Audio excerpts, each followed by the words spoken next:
हमारे चैनल को सब्सक्राइब करें और बेल आइकन दबाएं। नमस्कार, आदाब। क्राइम पेट्रोल सतर्क के आज के एपिसोड में मैं अनूप सोनी आप सबका स्वागत करता हूं। कहते हैं कि खुशी अनमोल है, पर क्या दर्द की कोई कीमत होती है?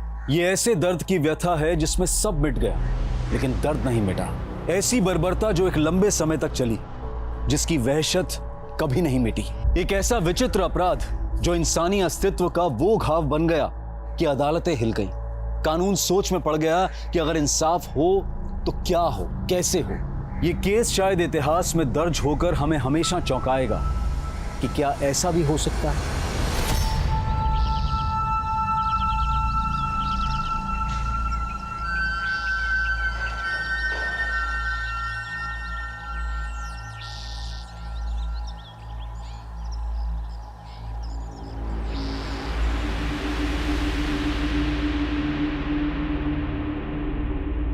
माधव जी, नाश्ता तो करके जाइए। तुम्हें पूजा पाठ से फुर्सत मिलेगी तभी तो नाश्ता होगा ना। अरे पर अभी तो सिर्फ 8 बजे है। आप तो रोज काम पे 9 बजे जाते हैं ना। आज हमको जल्दी जाना है। तो यही बात हमको कल रात को बता देते आप। गलती हमारी ही है, तो हम भूखे चले जाते हैं। माधव जी, आजकल आप ऐसा बर्ताव क्यों करते हैं हमारे साथ? हमसे कोई गलती हो गई है तो बता दीजिए। हमको नहीं मालूम कि गलत हम हैं या तुम, लेकिन पूरी तरह से सही कोई नहीं होता माधव जी, लेकिन हम आपका काम का दबाव समझते हैं। तभी तो आपसे कहते हैं ना कि जेठ जी से हिस्सा कर लीजिए। देखिए, हम अपना खुद का घर ले पाएंगे ना, तो कम से कम ये किराए का सिरदर्द तो खत्म होगा ना। हम तुम्हें पहले भी बोल चुके हैं, हम भाइयों के मसलों में मत पड़ा कीजिए।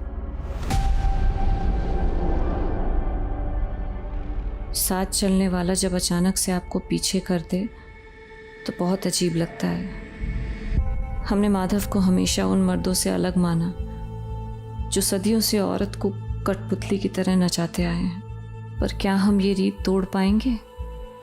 क्या समाज हमें ये रीत तोड़ने देगा?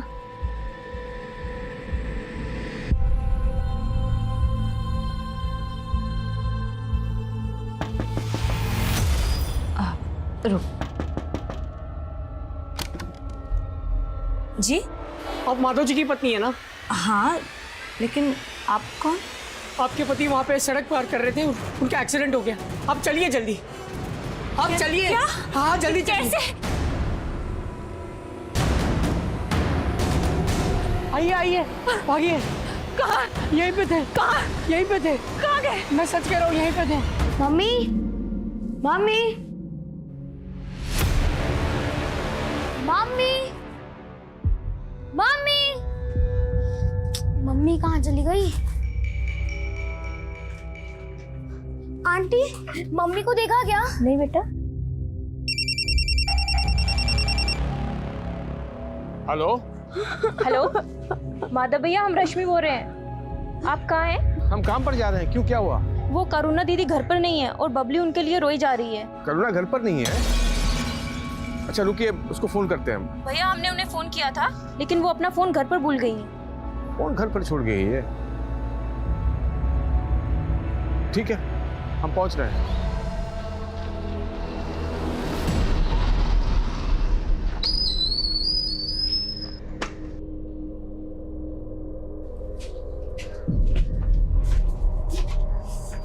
कुछ नहीं होगा बेटा, मम्मी आ जाएगी, रो मत। हाँ मम्मी आ जाएगी। या आस पड़ोस हर जगह पता कर लिया हमने, कहीं मिल ही नहीं रही करुणा। पापा, पता नहीं मम्मी हमें अचानक छोड़ के कहीं चली गई है। रोते नहीं बेटा। हाँ हाँ, हम कुछ करते हैं। मामा आ जाएगी। हाँ, रोते नहीं, कुछ करते हैं।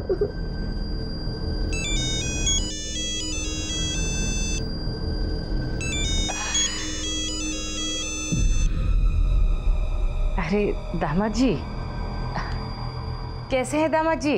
हाँ माँ जी, करुणा वहाँ आई है क्या? नहीं, क्यों, आने वाली थी क्या?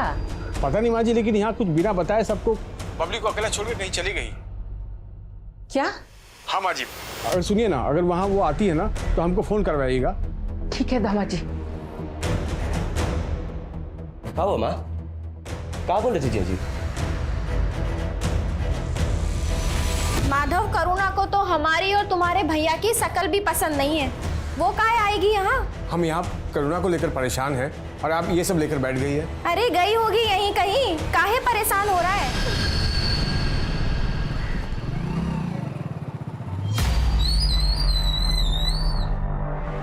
सर ये हमारी पत्नी करुणा। आपको कुछ अंदाजा है कि आपकी बीवी कहाँ जा सकती है? सर हमने अपने हर रिश्तेदार के यहाँ पता किया, वो वहाँ नहीं है और हम इस मोहल्ले में 2 महीने पहले ही शिफ्ट हुए हैं। करुणा यहाँ किसी को अच्छे से जानती भी नहीं है सर। आपको किसी पर शक है? सर हमने अभी कहा आपको, हम यहाँ किसी को नहीं जानते हैं सर। सुबह से शाम हो गई लेकिन करुणा का कुछ पता नहीं चल रहा है सर। घबराइए नहीं, शायद यहीं कहीं गई हूँ, वापस आ जाएंगे। लीजिए। करुणा हमारी बच्ची को ऐसे अकेला छोड़ के कभी नहीं जाती है, ना जा सकती है सर। आप ऐसे कैसे बात कर रहे हैं सर? 24 घंटे तक इंतजार कीजिए, अगर वो घर वापस नहीं आती है तो हम देखते हैं हमें क्या एक्शन लेना है।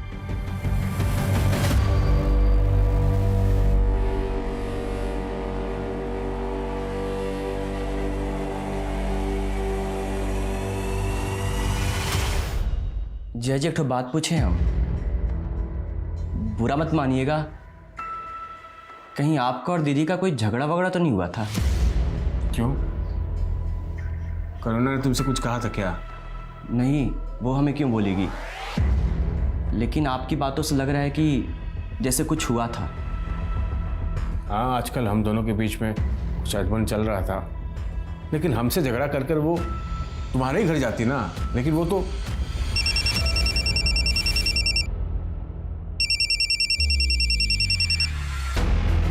हाँ भैया।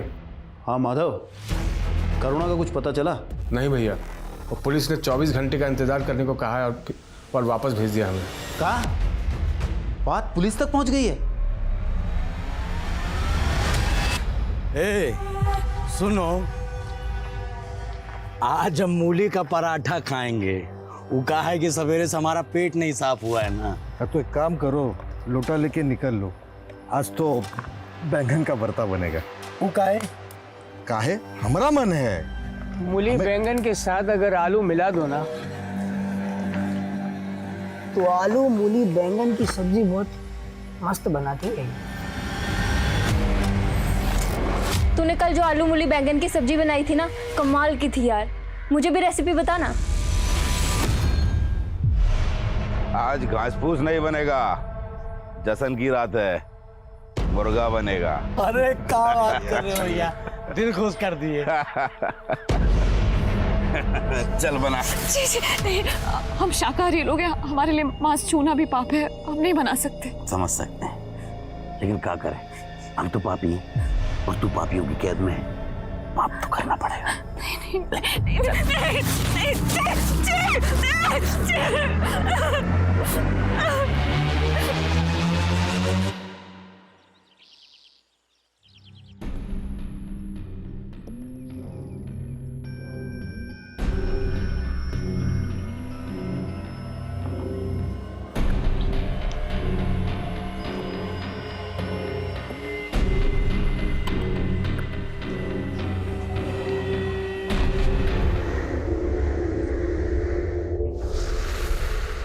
नमस्कार। अरे बाद में बात करता हूँ। नमस्कार नमस्कार, आइए बैठिए। कैसे हैं आप? बहुत अच्छे भाई, आपकी रचना तो बहुत कमाल की है, हमें आपका काम बहुत पसंद आया। तो आप हमारा बुक छापने को तैयार हैं? बिल्कुल, लेकिन फर्स्ट एडिशन के लिए आपको 10 लाख रुपए खर्च करने होंगे। अरे पब्लिशर तो आप हैं, आप हमें पैसा देंगे ना बुक छापने का, और आप हम ही से पैसा मांग रहे हैं। देखिए, मार्केट में आपको कोई जानता तो है नहीं, माना कि आपकी कृति बहुत अच्छी है, लेकिन अगर मान लीजिए कोई किताब बिकी नहीं तो फेमस तो आप ही को होना है, उसके लिए कोई तो कीमत चुकानी होगी ना।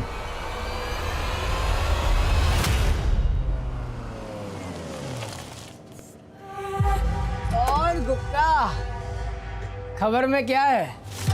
अखबार में कोई गरम खबर नहीं है और अपना मसालों का बाजार हमेशा की तरह ठंडा। ये लो, संभालो इसे, फिर बात करते हैं।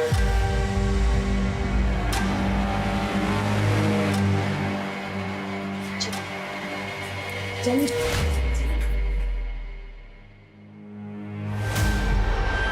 चलो नहा लो और इसे पहन लो, जल्दी से तैयार हो जाओ। दीदी, एक औरत होने के नाते हमारी मदद कर दो। हमारी बच्ची बहुत छोटी है दीदी, मदद कर दो। हमें कुछ नहीं खाना नानी। पापा इतने दिन से बोल रहे हैं कि मम्मी आ जाएगी, लेकिन मम्मी अभी तक नहीं आई। मम्मी आ जाएगी बेटा। हाँ, पापा उसी को ढूंढने में लगे हैं। आ जाएगी। तू खाना खा ले। ले, हम बोल रहे हैं ना बेटा, मम्मी आ जाएगी। लो खाओ।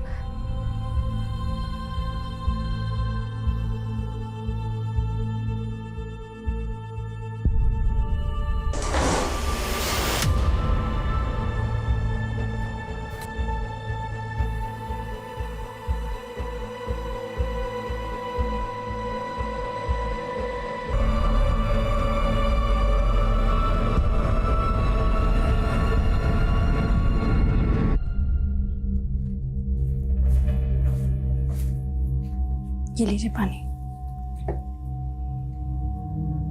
क्या हुआ, काफी परेशान लग रहे हैं? कुछ नहीं, सोचे थे अपना किताब की छपाई से कुछ पैसा मिल जाएगा तो स्वाति का इलाज करा सकूंगा।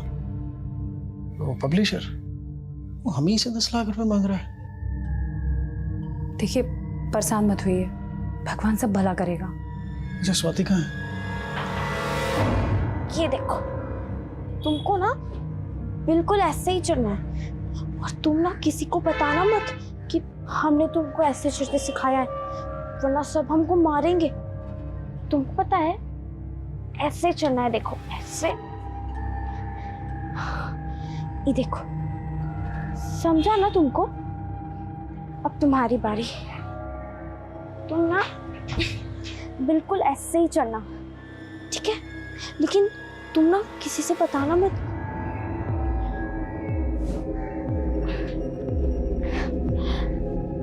अरे वाह, तुम ना अच्छे से नहीं करोगे ना?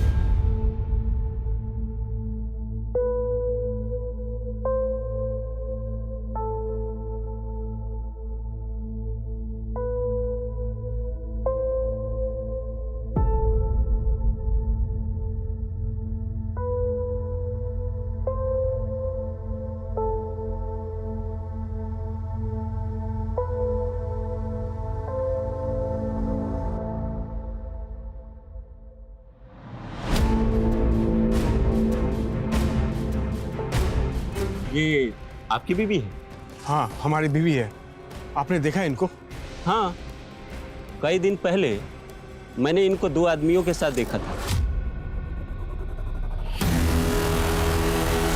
कौन थे वो आदमी? अरे बड़े ही खतरनाक लोग थे, हाथ में गन भी रखे हुए थे।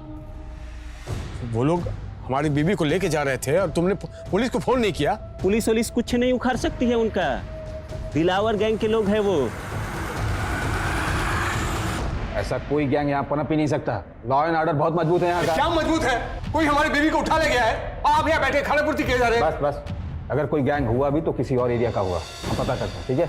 हाँ सर, प्लीज पता करिए। हाँ, यहाँ नाकाबंदी होती है, हम अपने हथियार इस रूट से ले जाएंगे, गुप्ता के मसालों की बोरियों में भर के।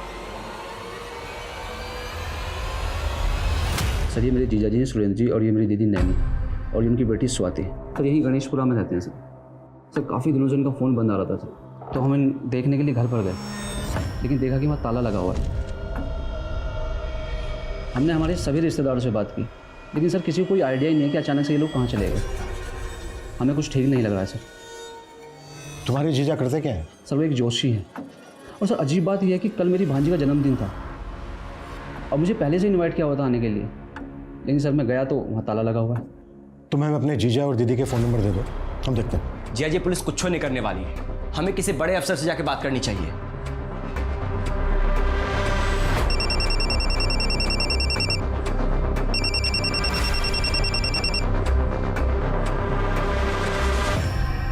हेलो। और तुम वही हो ना जिसकी बीवी को दिलावा के लोगों ने उठा लिया? आप कौन? समाज सेवक है, तुम्हारी मदद करना चाहते हैं। लेकिन आपको हमारा नंबर कहाँ से मिला? अरे अब इतने दिन से यहाँ वहाँ बांट रहे हो, हमको भी मिल गया। अच्छा अब काम की बात सुनो, तुम्हारी मदद सिर्फ इसी शर्त पर होगी कि इन झंझट से तुम पुलिस को दूर रखो। आपको कुछ समझ में नहीं आ रहा आप क्या कहना चाह रहे हैं। अरे हम जानते हैं उन लोगों को। तेरी बीवी की कीमत पूछेंगे। कीमत? हाँ, छुड़ाने की। अच्छा सुन, कम से कम 2 लाख रुपए तो लगेंगे। क्रिमिनल लोग हैं ना वो। 2 लाख हम कहाँ से इंतजाम करेंगे? 2 लाख हमारे पास नहीं है। तो एक काम कर, 50,000 रुपये हमको दे दे, हम काम शुरू करते हैं, उसके बाद तू किस्तों में दे देना।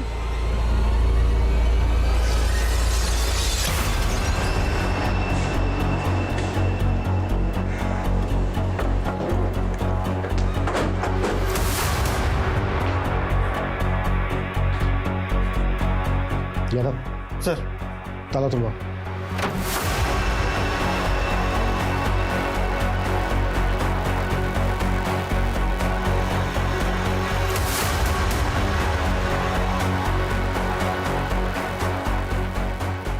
सर, यहाँ तो ऐसा कुछ भी नहीं मिला जो थोड़ा भी सस्पिशियस लगे। नहीं यादव, सस्पिशियस तो है। तुम्हें जरूरत से ज्यादा खुशबू महसूस नहीं हो रही?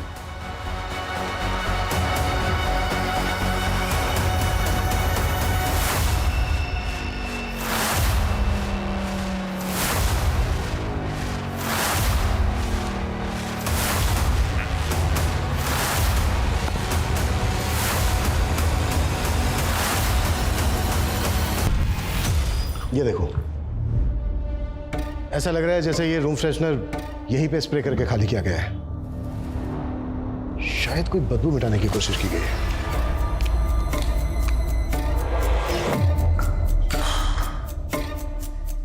बदबू?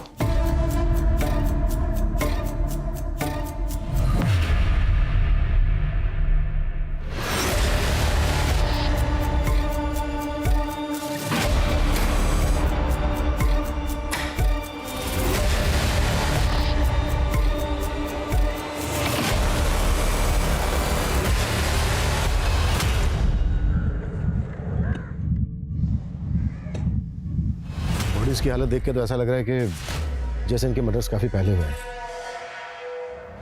इन सब के मोबाइल फोन 10 दिन पहले 16 तारीख की रात से बंद थे। हो सकता है 16 तारीख को इनके मर्डर्स हुए हों। सर, घर के बाहर भी सीसीटीवी कैमरा नहीं है और ना ही कोई ऐसे चांस मिले जिससे पता चले कि घर में चोरी या फिर कोई लूट हुई है। इस फैमिली की डिटेल्स पता करो। Okay sir.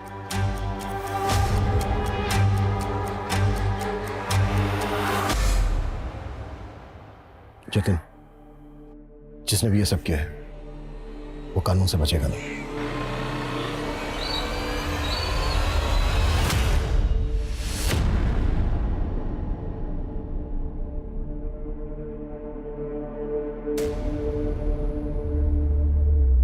हाँ, मैं आ गया।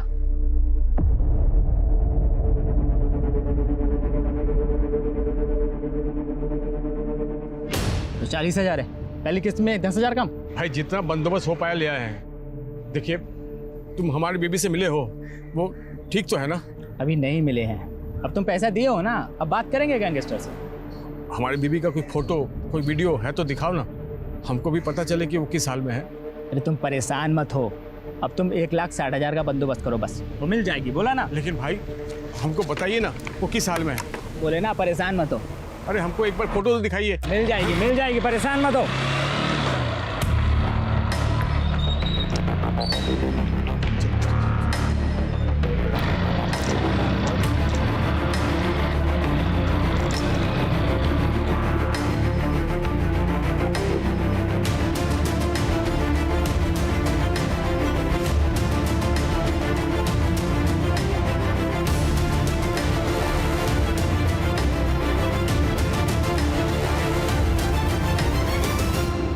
जतिन, बॉडीज को देख के तो ऐसा ही लग रहा है जैसे किसी की तुम्हारी दीदी और जीजा के साथ गहरी रंजिश हो। तुम्हारी जानकारी में है कोई ऐसा जिसकी तुम्हारी दीदी जीजा से दुश्मनी रही हो? सर, ऐसा तो कुछ नहीं बताया था, लेकिन सर वो स्वाति को लेकर हमेशा परेशान रहते थे। स्वाति की हालत ठीक नहीं थी। कुछ दिन पहले जब मेरी दीदी से बात हो रही थी तो कुछ तो ऐसा हुआ था स्वाति के साथ जिसके बारे में दीदी मुझे बचाना चाहती थी। स्वाति, क्या हुआ बेटा? स्वाति बहुत डरी हुई है, वो बिल्कुल बोल नहीं पा रही है। पता नहीं किससे इतना डरी हुई है। सर, मुझे तो लगता है कि स्वाति को किसी ने मोलेस्ट करने की कोशिश की होगी। कौन था वो? सर इसका तो उन्हें भी कोई आइडिया नहीं था। ठीक है जतिन, अभी के लिए तुम जा सकते हो। जैसे ही पोस्टमार्टम हो जाएगा बॉडीज तुम्हें सौंप दी जाएंगी।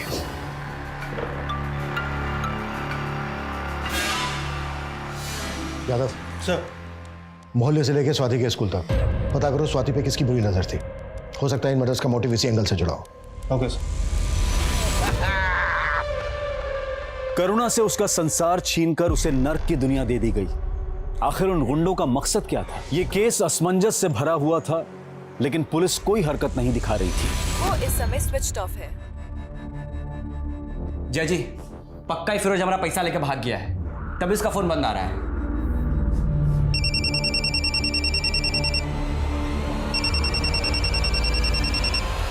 हेलो, तो हमारी जासूसी कर रहा था, पीछा कर रहा था हमारा। हम आपका पीछा नहीं कर रहे थे। आपको कोई गलतफहमी हुई है। तब तो बड़ा बकबक कर रहा था अपनी बीवी को लेके। अब देख, अब अंजाम देख, नहीं मिलेगी तुझको। हमने आपको 40,000 रुपए दिए हैं, बाकी का पैसा भी दे देंगे, लेकिन आप उन गुंडों से हमारी बीवी को बचाइए। सर, स्वाति के पड़ोस और स्कूल में सबसे पूछताछ की, लेकिन पता नहीं चल पा रहा है कि ऐसा कौन होगा जो स्वाति को मोलेस्ट करता होगा। स्वाति की पोस्टमार्टम रिपोर्ट से भी ऐसे कोई इंडिकेशन नहीं मिले हैं कि उसको मोलेस्ट किया जाता। पोस्टमार्टम रिपोर्ट के मुताबिक ये सारे के सारे मर्डर 16 तारीख की रात को गला काटने से। पता चला है कि सुरेंद्र का घर गिरवी पड़ा है। सुरेंद्र की फैमिली के मर्डर से कुछ दिन पहले सुरेंद्र ने 10 लाख रुपए लिया था बैंक से, अपना घर गिरवी रखकर। सर, वो पैसा अभी भी सुरेंद्र के बैंक अकाउंट में ही पड़ा है। कहीं ऐसा तो नहीं है कि सुरेंद्र को किसी का पैसा उधार लौटाना था? हो सकता है ये एंगल पैसों से जुड़ा हो। सर, इस बार में तो कोई इन्फॉर्मेशन नहीं है, लेकिन हाँ, सुरेंद्र एक बुक पब्लिशर के कांटेक्ट में जरूर था। एक छोटा सा ज्योतिषी बुक पब्लिशर के टच में क्यों होगा? सर, सुरेंद्र जी हमें सिर्फ इसलिए मिलते थे क्योंकि हम उनकी एक रचना छापने वाले थे। कैसी रचना? सर, ज्योतिष विज्ञान के ऊपर उन्होंने बहुत ही अच्छा रिसर्च किया था और एक बहुत अच्छा सब्जेक्ट डेवलप किया उन्होंने। सर, ये फर्स्ट चैप्टर की जेरॉक्स कॉपी है। उन्होंने बहुत अच्छा लिखा है, मगर ऐसे सब्जेक्ट को पढ़ने वाले बहुत कम रीडर्स होते हैं, इसलिए हम इसमें इन्वेस्ट नहीं करना चाहते थे। तो वो 10 लाख रुपए देकर इसे छपवाने वाले थे, मगर उससे पहले ये सब हो गया। सर, दीदी और जीजा जी स्वाति के ट्रीटमेंट के लिए काफ़ी परेशान थे। उन्हें पैसों की सख्त ज़रूरत थी, लेकिन मुझे जहाँ तक याद है जीजा जी बोलते थे कि उनके पास एक स्क्रिप्चर है जो बहुत अनमोल है, जो उन्हें धनवान बना सकता है। फिर वो खुद पैसा देकर किताब भी छपवाएंगे।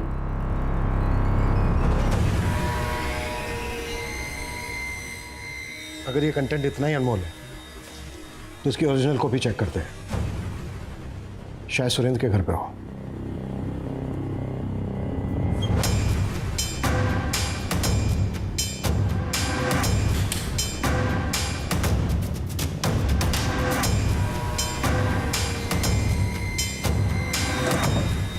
सर, यहाँ तो ऐसा कुछ भी नहीं मिला जो इस जेरॉक्स का ओरिजिनल हो। अगर सुरेंद्र ने पब्लिशर को ये जेरॉक्स कॉपी दी थी तो उसकी ओरिजिनल कॉपी यहीं कहीं होनी चाहिए, और अगर यहाँ पर नहीं है तो फिर ओरिजिनल कॉपी गई कहाँ?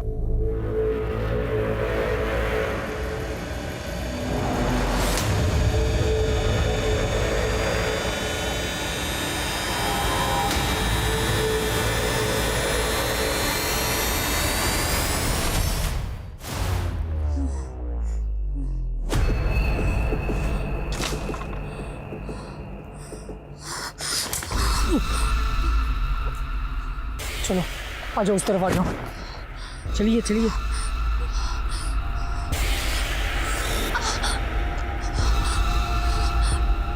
बैठ जाइए।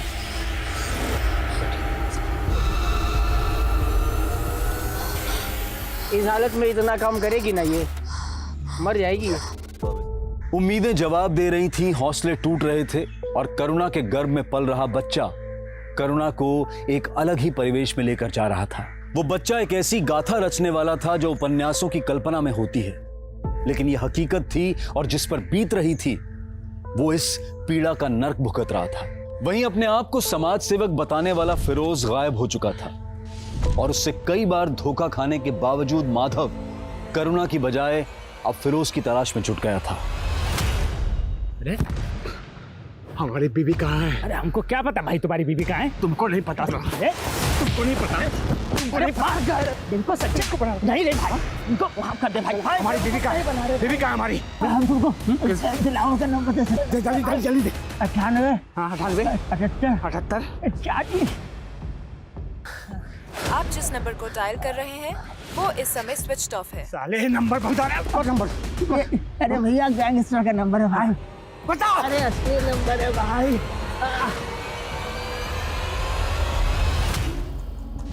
सुरेंद्र के कांटेक्ट में इस हरीश नाम के आदमी का पता चला है। इस हरीश का सुरेंद्र के घर में पिछले 6 महीने तक काफी भी एक ज्योतिषी है।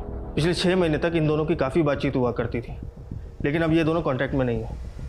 सर जिस दिन मर्डर हुआ इस हरीश का फोन सुरेंद्र के घर के पास ही एक्टिव था। भाई सर जिस दिन हम पब्लिशर के पास गए थे उस दिन से इसका फोन स्विच ऑफ जा रहा है। हम लोग इसके घर भी गए थे लेकिन वहां भी ताला लगा है। तो क्या इस हरीश का पब्लिशर से कोई कनेक्शन है?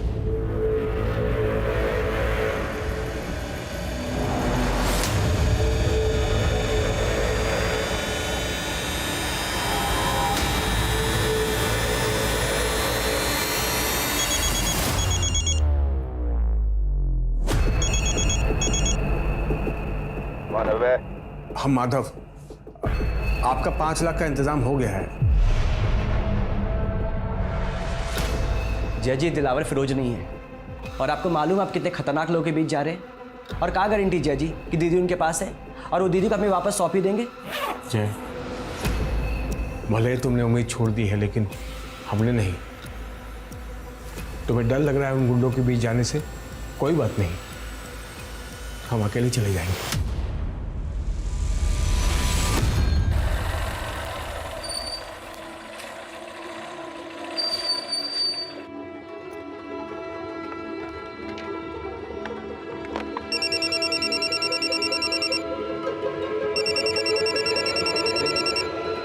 हाँ दिलावर भाई, आप जहाँ गए थे हम वहाँ आ गए हैं। पैसा वहीं छोड़ और चला जा, तेरी बीवी तेरे पास पहुंच जाएगी। नहीं, अपनी बीवी को देखे बिना हम पैसे नहीं छोड़ेंगे यहाँ पर। पलट कर दे।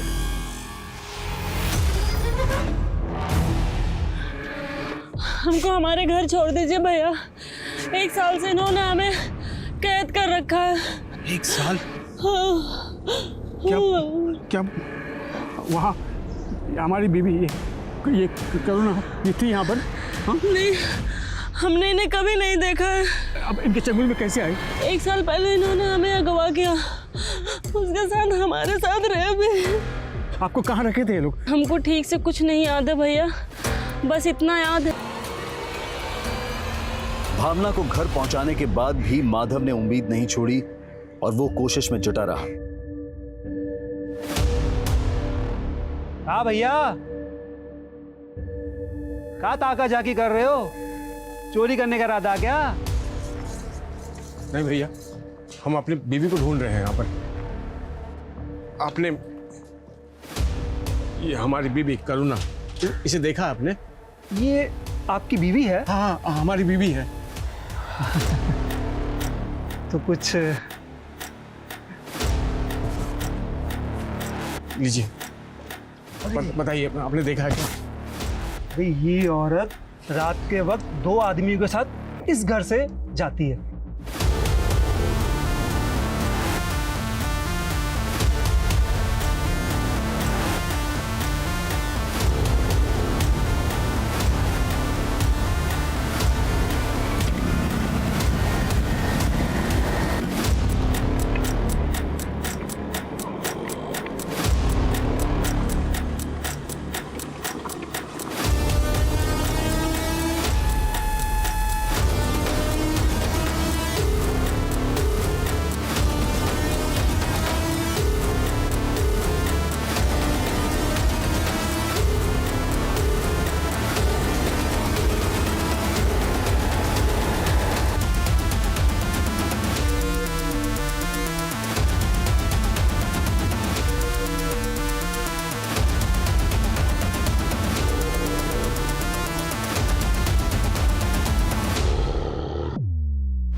कौन है?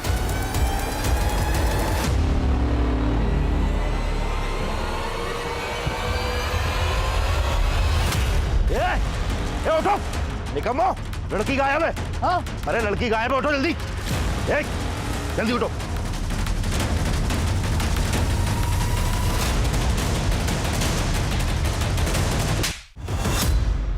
जहां तो छुपा था ना, वहां से हमें सुरेंद्र की बुक कंटेंट की ओरिजिनल कॉपी मिली। अब सच सच बताएगा या फिर और कुटाई करे? मैं और सुरेंद्र एक गुरुजी के वहां से ज्योतिष विद्या सीखते थे।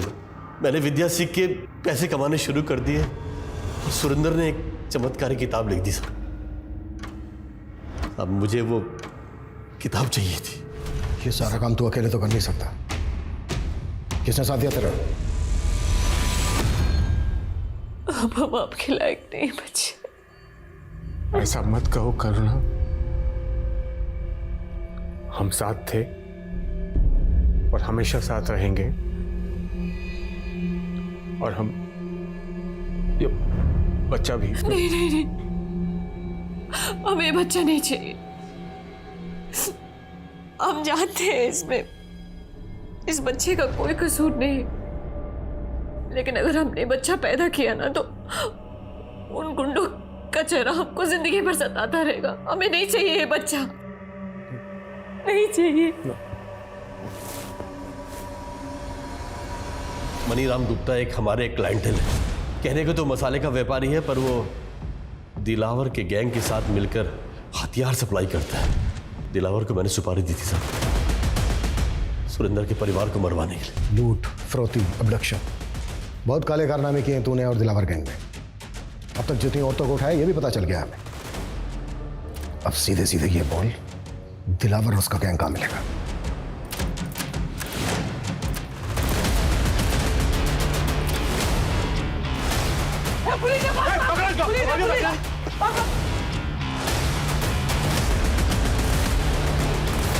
दिलावर और उसकी गैंग की गिरफ्तारी के बाद जल्द ही करुणा के साथ हुई उनकी नाइंसाफी का मुद्दा मीडिया में छा गया, जिसकी सबसे बड़ी वजह यह भी थी कि करुणा उस बच्चे को रखना नहीं चाहती थी और अदालत ने करुणा के अबॉर्शन पर रोक लगा दी थी, क्योंकि इससे करुणा की जान को भी खतरा हो सकता था। और अदालत की यह भी दलील थी कि चाहे वो रेप चाइल्ड है, लेकिन उसे इस संसार में आने का पूरा हक है।